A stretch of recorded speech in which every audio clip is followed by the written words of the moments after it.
Hello guys, welcome back to my channel. আজকে তোমাদের সাথে যে রান্নাটা শেয়ার করব এটা হচ্ছে ডালপুরি রেসিপি। আর এইটা দিদান বাড়িতে বানাতো, মানে আমার মায়ের মা। আর জানো তো, দোকানে তৈরি ডালপুরির থেকে বাড়িতে বানানো ডালপুরি খেতে কিন্তু বেশি ভালো লাগে, মানে আমার তো বেশি ভালো লাগে। কারণ দিদান এত সুন্দর তৈরি করতো, যেটা আমি বাইরে কিনেও পেতাম না। তো চলো তোমাদের সাথে এই ডালপুরি রেসিপিটা শেয়ার করি। এবার আমি মাপ মতন আটা নিয়ে নিচ্ছি, তোমরা চাইলে ময়দাও নিতে পারো। এর মধ্যে আমি পরিমাণ মতো লবণ দিয়ে দিচ্ছি। এবার এখানে আমি অল্প একটু চিনি দিচ্ছি, তোমরা দেখতে পাচ্ছ একদম অল্প। পরোটাটা যাতে বেশি খাস্তা না হয়ে যায়, বেশি মুচমুচা যাতে না হয়ে যায়, নরম হয়, সেই জন্যই কিন্তু চিনিটা আমি এখানে অল্প দিলাম। আর এরপরে আমি সাদা তেল ইউজ করছি, যেটা রিফাইন্ড অয়েল বলে, এটা দিয়ে দিচ্ছি। আর ভালো করে কিন্তু মেখে নিব। আর এর মধ্যে আমি জল দিয়ে দিব, জল দিয়ে যেরকম করে আটা মাখে আর কি, ওভাবে আটাটাকে ভালো করে মেখে নিতে হবে। ডালপুরির পরোটাটা তোমরা কিন্তু ময়দা দিয়েও করতে পারো, অনেক জায়গাতেই ময়দা দিয়ে করে, কিন্তু আমরা এখানে আটা ইউজ করেছি, কারণ ময়দা খাওয়া কিন্তু খুব একটা ভালো না। আর এর মধ্যে আমি অল্প জোয়ান অ্যাড করছি, জোয়ানটা কিন্তু আমি আগেই দিয়ে দিতাম, যেহেতু আমি ভুলে গেছি। তো এখনই আমি অল্প একটু জোয়ান নিয়ে ভালো করে আটার সাথে মিক্স করে নিব। ডালপুরি, পরোটা এগুলো সব তেলে ভাজা জিনিস, তো এগুলোর মধ্যে জোয়ান অ্যাড করে দিলে গ্যাস অ্যাসিডিটি একটু কম হয়। আজকে অনেক বছর পরে আমি ডালপুরি খাচ্ছি। লাস্ট খেয়েছিলাম দিদানের হাতে, দিদান যখন বেঁচে ছিল, যখন সুস্থ ছিল, তখন আমি দিদানের হাতেই লাস্ট ডালপুরি খেয়েছিলাম, কারণ আমার দিদান এই ডালপুরিটা খুব ভালো বানাতো। আজকে দিদান মারা যাওয়া প্রায় 3 বছর হয়ে যাচ্ছে, তো বলতে পারো 3 থেকে 4 বছর পরেই আমরা ডালপুরিটা খাচ্ছি। আর এই আজকে ডালপুরি বানাতে বানাতে সত্যি দিদানের কথা খুবই মনে পড়ছে। তো এবার আমরা ডালপুরির পুরটা তৈরি করব। তো মা প্রেসার কুকারে ছোলার ডাল সিদ্ধ করতে বসিয়ে দিয়েছিল। এই ছোলার ডালের মধ্যে কিন্তু কয়েকটা কাঁচা লঙ্কা আর একটা শুকনো লঙ্কা সেদ্ধ দিয়ে দিয়েছিল। আর ছোলার ডালটা বেশি সেদ্ধ করা যাবে না, এইরকম তোমরা দেখতেই পাচ্ছ, এরকম ঝরঝরা টাইপসের থাকবে। এবার এটাকে আমরা পাটাতে বেটে নিব। তোমরা চাইলে মিক্সিতেও বাটতে পারো, মিক্সিতে বাটলে কিন্তু বেশি পেস্ট হয়ে যায়, যার কারণে আমরা পাটাই বাটছি। আগে লঙ্কাগুলোকে পেস্ট করে নিচ্ছি, যাতে লঙ্কাগুলো গোটা গোটা না থাকে। তারপরে সবগুলো ডালকে ভালো করে বেটে নিতে হবে। আর এমনভাবে বাটতে হবে যাতে বেশি পেস্ট না হয়ে যায়, অল্প অল্প যাতে একটু গোটা গোটা থাকে, ওই রকমভাবে বেটে নিতে হবে। এবার এর মধ্যে অল্প আদা আর অল্প রসুন দিব। তোমরা দেখতেই পাচ্ছ এতটুকুনি আমি আদা ইউজ করেছি, আর রসুনটা একটু বেশি দিয়েছি, কারণ এই ডালপুরির মধ্যে না রসুনের সেন্টটা আসলে খুব টেস্ট ভালো হয়। তো রসুনটা একটু বেশি দিয়েছি, এটাকে ভালো করে বেটে নিতে হবে। এবার এই ডাল বাটার মধ্যে রসুন আর আদার পেস্টটা দিয়ে দিব। এবার এর মধ্যে আমরা ছোলা ছাতু অ্যাড করব। ছোলা ছাতুটা এখানে আমি অল্প একটু দিয়েছি, কারণ ডাল বাটাটা আমাদের অনেকটাই বেশি হয়ে গেছিলো। তোমরা চাইলে কিন্তু এর থেকে একটু বেশি ছাতু অ্যাড করতে পারো, ভালোই লাগবে খেতে। আর এখানে আমি পরিমাণ মতো লবণ দিয়ে দিচ্ছি। তোমরা টেস্ট করে তোমাদের লবণটা ঠিকঠাক করে দিতে পারো। এবার এটাকে ভালো করে মিক্স করে নিতে হবে। ডালপুরির পুর কিন্তু একদম রেডি হয়ে গেছে। তো আটা মাখাও কমপ্লিট। এরপরে পরোটার মধ্যে পুরগুলো ভরে নিয়ে ভালো করে বেলে কিন্তু ভেজে নিতে হবে। তো যেমনভাবে ডালপুরি সবাই করে ওভাবেই করছি, কিন্তু তোমাদের কিন্তু এই ভিডিওর লাস্টের দিকে আমি দেখাবো যে আমি কিভাবে খাই। তো বাড়িতে বানালে তো তোমরা নিজের মতন করে বেশি বেশি করে পুর টুর দিয়ে খেতে পারবে, যেটা বাইরে কিন্তু একদমই হয় না। দোকানের ডালপুরিগুলোর মধ্যে কিন্তু একদমই পুর তেমন বেশি দেয় না, যার কারণে আমার একদম ভালো লাগে না খেতে। তো এখানে তোমরা দেখতেই পাচ্ছ ভরে ভরে আমি পুর দিয়েছি, দিয়ে এটাকে খুব আস্তে করে বেলে নিতে হবে। আর একটু সাবধানে এটাকে বেলতে হবে, কারণ এর মধ্যে অনেকটা বেশি বেশি করে যেহেতু পুর দিয়ে দিয়েছি, তো যখন বেলবো কিনা বেশি প্রেশার দিলে কিন্তু এটা ফেটে বেরিয়ে আসবে। আর তারপরে যদি আমরা তেলের মধ্যে ছাড়ি, তো এটা কিন্তু ফেটে ফেটে পুরো বেরিয়ে আসবে, আর তেলটাও ছিটকে ছিটকে মানে গায়ে পড়তে পারে।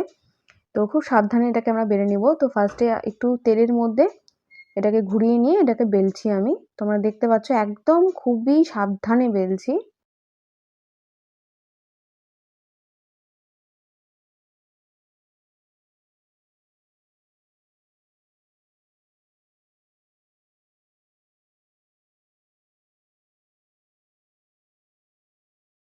তো দেখতে পাচ্ছ আমার কিন্তু বেলা কমপ্লিট হয়ে গেছে। আর এটাও তোমরা বুঝতে পারছো যে একদমই এটা ফাটেনি, খুব সাবধানে আমি বেলেছি।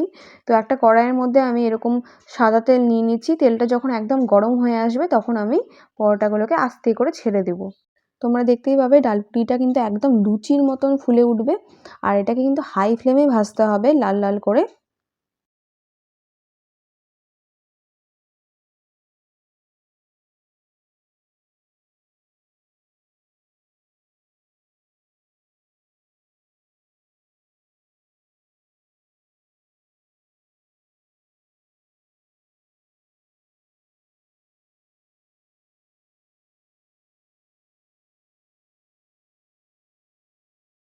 তো এই দেখো গরম গরম ফুলকো ডালপুরি কিন্তু রেডি হয়ে গেছে। এবার আমি প্লেটের মধ্যে দিয়ে সার্ভ করব। আর এটার সাথে কিন্তু অল্প একটু ছোলার ডাল নিয়ে নিব, কারণ ডালপুরির সাথে অল্প একটু ডাল দিয়ে খেতে কিন্তু বেশ ভালো লাগে।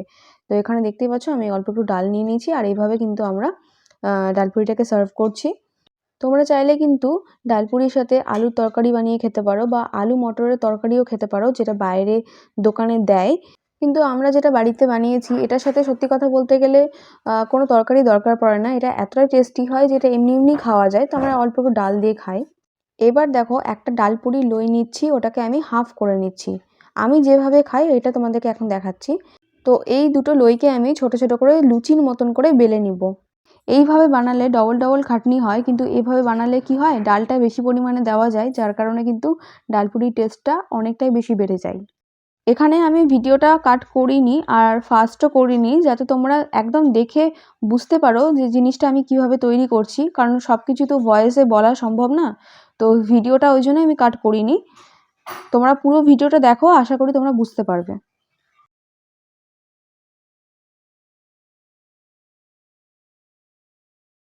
তো তোমরা দেখতেই পাচ্ছ এখানে কিন্তু আমি একটা লুচি বেলে নিয়েছি, আর এটাকে আমি সরিয়ে একটা সাইডে করে রেখে দিচ্ছি। তারপরে কিন্তু আরেকটা লুচি বেলছি।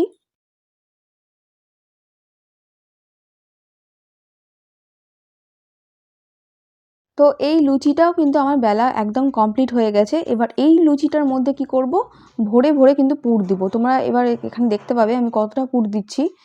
অনেকটাই বেশি বেশি করে পুর দিব, যতটা মানে আটানো যায়।